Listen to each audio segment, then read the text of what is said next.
আসসালামু আলাইকুম। আজকে রান্না করব দুটি দেশি রাওয়া দুটো কুটে নেব। আজকে কিন্তু অন্যভাবে রান্না করব, একটা মশলা বানিয়ে নিচ্ছি। মশলাটা বানানোর জন্য এখানে দারচিনি, এলাচ, সাদা গোলমরিচ, জিরা এগুলোই দিয়েছি।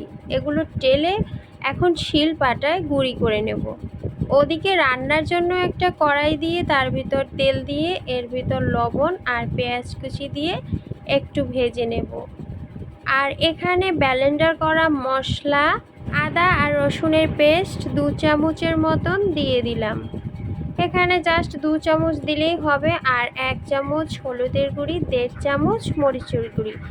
এবারে এগুলোর ভেতর দিয়ে দেব ধনিয়ার গুঁড়ি, 1 চামচের মতন ধনিয়ার গুঁড়ি দিয়ে এটাকে ভালোভাবে নেড়েচেড়ে কষিয়ে নেব।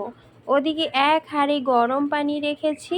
আর এই যে দেখুন, মশলাটা কিন্তু একদম বাটা হয়ে গেছে, গুঁড়া মশলাটা। আর মশলাটাও কিন্তু কষানো হয়ে গেছে। এর ভিতর এই যে দেখুন, দেশি 2টো মুরগি কিন্তু আজকে রান্না করব। 2টো মুরগি কিন্তু মশলার ভিতর দিয়ে দিলাম। দ্রব্যমূল্য যেভাবে ঊর্ধ্বগতি হচ্ছে, তাতে মনে হয় আর বেশি দিন ভালো মন্দ একটা খেতে পারবো না। তার মধ্যে আবার আপনাদের তেমন সাড়া নেই, আমার ভিডিও তেমন দেখেনও না, লাইকও করেন না, কমেন্টও করেন না।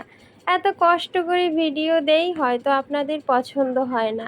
যদি পছন্দ হয়ে থাকে তাহলে অবশ্যই কমেন্ট করে জানাবেন, একটা লাইক দিবেন। আপনাদের একটা লাইক আমাকে অনেক অনুপ্রেরণা যোগায়। আর এখানে কিন্তু পর্যাপ্ত পরিমাণে ঝোল দিয়ে এই মুরগিটা সেদ্ধ হওয়ার জন্য অপেক্ষা করব। মানে এটাকে এখন 10 মিনিটের মতন ঢাকনা দিয়ে ঢেকে রাখবো।